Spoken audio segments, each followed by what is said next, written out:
होती है। इंसान कितना भी बड़ा हो, कदर दिलों से ही होती है।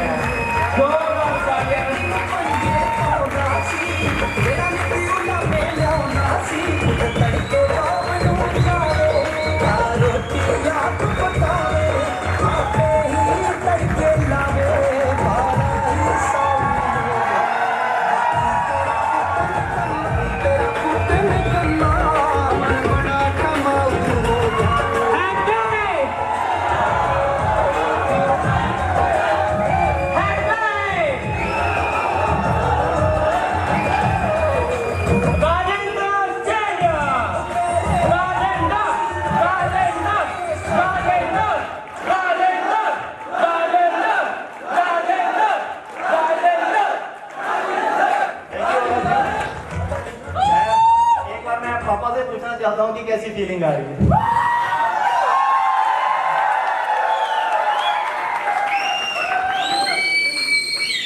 सबसे पहले तो मैं पूरे स्टाफ का धन्यवाद करना चाहूँगा जिन्होंने इतना बड़ा फुटबॉल रखा है और उसमें हमें शामिल होने के लिए कहा गया है। आप सब इसके धन्यवाद हैं। तो मुझे बहुत खुशी हो रही है और खुशी के आंसू भी आ रहे हैं। मैंने कभी सोचा नहीं था।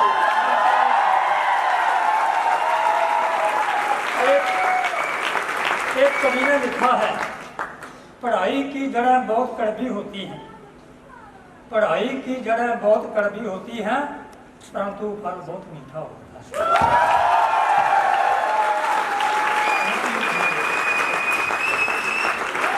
Thank you all of you. एक चीज़ और मैं करना चाहता हूँ, थोड़ा स्टेज मुझे थोड़ा अधूरा लग रहा है, तो जिनको मैं कोच मानता हूँ, जिनकी वजह से मैं यहाँ पे हूँ,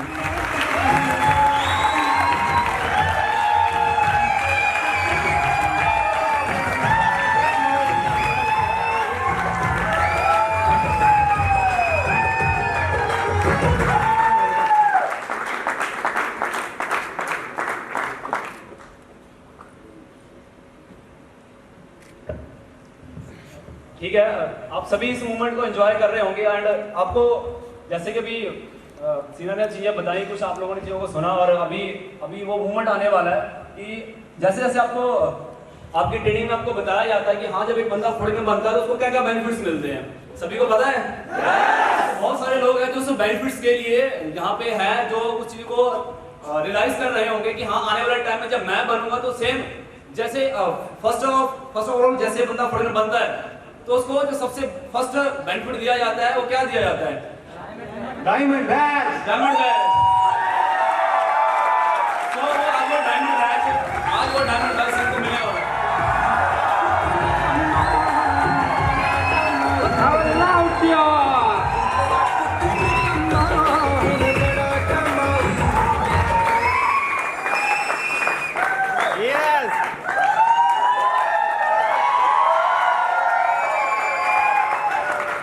thank you all of you. बहुत ज़्यादा शुक्रगुजार हूँ इस चीज़ का। और आज ये जो बैच है इसको जब यहाँ पे लगाया तो अलग से एनर्जी फील हुई।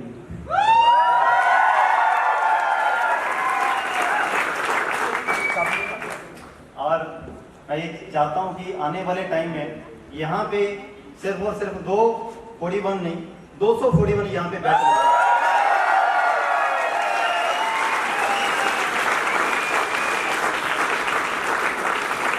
और मैं एक चीज़ और चाहता हूँ कि प्लीज़ सतनाम जी एक कोई बात शेयर करें मेरे लिए जो इनको कोई याद हो।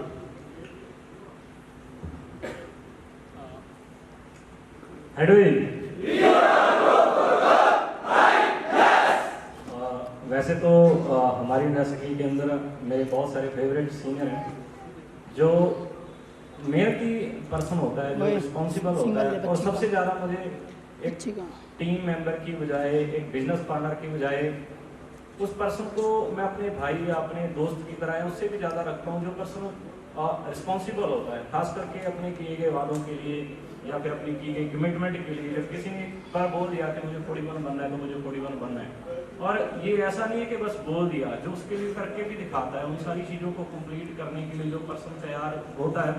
तो एक्चुअली वो नज़रों में आ जाता है कि हाँ ये वो पर्सन है। जैसे आपको एक चीज़ पता होगी कि जो गिद्ध होता है या फिर चील होती है, वो कितनी भी दूर आसमान में उड़ रही हो तो नीचे अगर चूहा उसको दिख जाए या खाने की कोई चीज़ दिख जाए तो इतनी दूर से वो देख लेती है। तो मैं आपको एक चीज़ बता देता हूँ कि अगर आप मेहनत कर रहे हो, आप एफर्ट्स कर रहे हो कुछ बनने के लिए, तो आप तो एफर्ट कर ही करे रहे हो, साथ के साथ आपकी सीनियर की नज़रों में आप अपने आप ही आ जाओगे, वो अपने आप आपको उठा के थोड़ी बन बनाएंगे।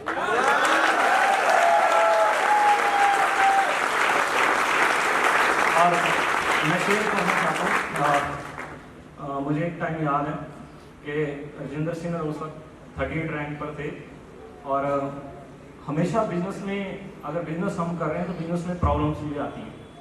और एक टाइम ऐसा था कि किसी पर्सनली या फिर बिजनेस में की कोई प्रॉब्लम होगी जिसकी वजह से राजेंद्र सिंह बहुत ज़्यादा फ्रस्ट्रेट फील कर रहे थे। उस वक्त इनको कोई भी डिसीजन नहीं लेने आ रहा था या फिर इनको कोई समझ में नहीं आ रहा था कि इस वक्त मैं क्या करूँ। और उस वक्त ये बोलते जा रहे थे कि मुझे ये करना है, मुझे ऐसा करना है, मैं इस तरीके से करूँगा। उस वक्त मैंने इनको एक चीज़ बोली कि जो फ्रस्ट्रेट माइंड होता है उसमें कभी भी कोई आइडियाज़ नहीं आते हैं। तो उस वक्त मैंने इनको, उस वक्त हमारे पास गाड़ी नहीं थी, अभी तो गाड़ी है, क्रूज गाड़ी है, उस वक्त डिलक्स बाइक थी। तो मैंने बाइक मैं चला रहा था, मैंने राजेंद्र सिंह को अपने पीछे बिठाया और मैंने इनको मूवी देखने के लिए ले गया। तो मूवी से इनका ध्यान भटक गया, जो फ्रस्ट्रेशन थी, इधर माइंड डिवाइड हुआ था, वो एकदम सही जरिए पे आ गया। तो तब इन्होंने रिलैक्स होकर फील किया। तब उन्होंने एक चीज़ सीखी कि जब बंदे का माइंड फ्रस्ट्रेट होता है तो एक्चुअली में किसी चीज़ पर गुस्सा थे, या तो किसी टीम में कोई प्रॉब्लम होगी, किसी वजह से बहुत ज़्यादा गुस्सा आ रहा था। और हमेशा से इन्होंने खुद भी फील किया है और मैंने भी इनको एक ही चीज़ समझाई कि कोई भी आज तक बिजनेस में कंप्लेंट नहीं आई किसी तरीके की, और कोई भी ऐसा इन्होंने काम नहीं किया कि जिस वजह से हेडवे को या हमें शर्मिंदा होना पड़े कि हाँ इस पर्सन ने ये गलती की है। गलती ऐसी कुछ भी नहीं की है, सिर्फ इनकी एक कमजोरी थी, वो थी गुस्सा, जो इनको बहुत आता था। और मैं इनको हमेशा एक चीज़ बोलता था कि राजेंद्र, जिस दिन तुम अपने गुस्से पे कंट्रोल कर लोगे ना, तुम 41 बन जाओगे। क्योंकि 41 बनना,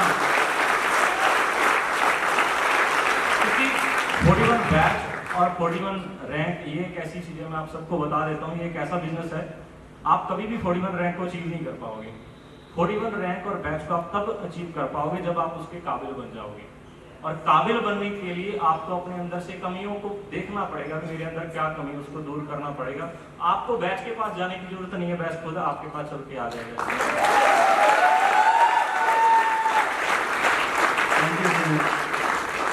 एक बात आनंद सर,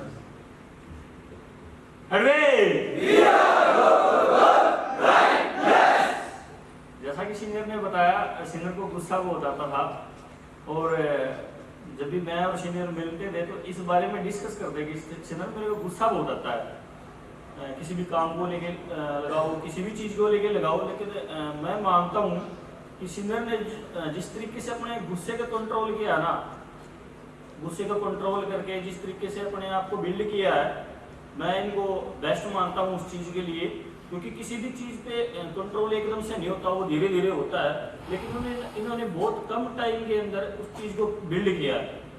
और दूसरी चीज़ सतराम सिंह ने बोली है कि 41 बनने से पहले आप एक अच्छा इंसान बनो, 41 अपने आप बन जाओगे। Thank you. एक बार स्लोगन,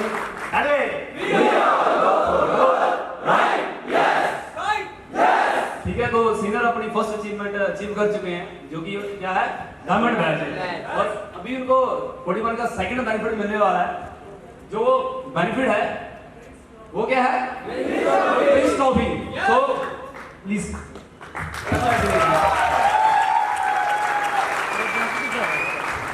तालियों में कमी नहीं रहनी चाहिए।